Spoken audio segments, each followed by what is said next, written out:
Hi, I'm Rachel Hyman-Sisco, and I'm running for president 2028, independent. And I just want you to know my interests and the things that matter to me. I don't want to be a promise breaker, and there's a lot more that relies on what I want than just me. But anyway, the things I care about today that I'm talking about is Big Pharma.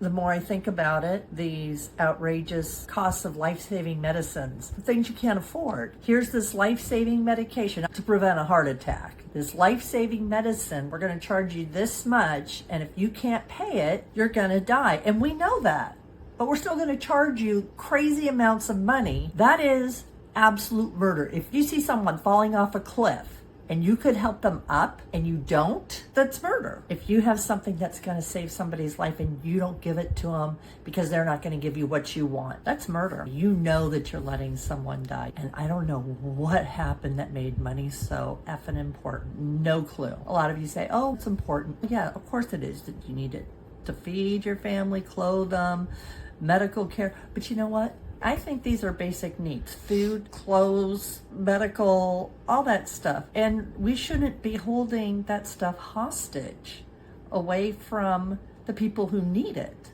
and saying, you need to pay me this much money, but I know you can't pay that kind of money, so we're not going to give it to you. Does that make sense to you guys? Because it doesn't make sense to me. So I'm going to call it as I see it, and I call that premeditated murder, because you put a cost on it that is so high with a government that's not going to help you foot the bill to save your life. That's wrong. And some of these life-saving medications only make you sicker. Not a doctor, but this is how I feel. Antidepressants, the warning says, can make you more depressed, can cause suicidal thoughts. Some say can cause hallucinations that will last the rest of your life. I really encourage you guys to read everything.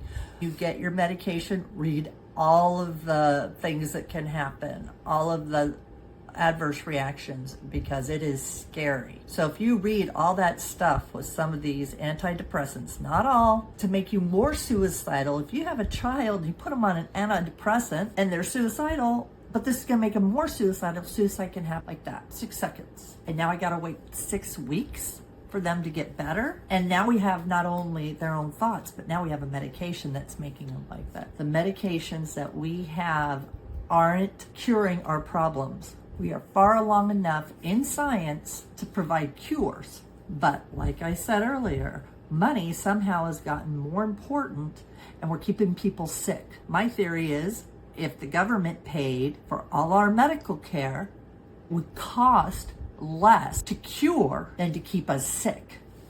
Therefore, Big Pharma wouldn't have the business to keep people sick, and they would have to come up with the cures, or at least release them, because they probably already have them. They came up with vaccines for COVID very quickly. They have the groundwork, and I know a lot of you don't believe in vaccines and whatever, and that's not the point, but they have the ability to come up with stuff very quickly. And cancer is just mutated cells. How can we not? We need to figure out how to stop those cells from mutating. That's all. I know it's more complicated than that, but these people that are working for these pharmaceutical companies are scientists, but they're choosing to really jerk us around. But here's a tip. I was at a point in time in my life where I needed medication that was $300, $400 a month, and I couldn't afford that. I was a single mom. I might have gotten $565 a month, and I couldn't afford rent and that medication. I had to choose. I had to make that choice every month.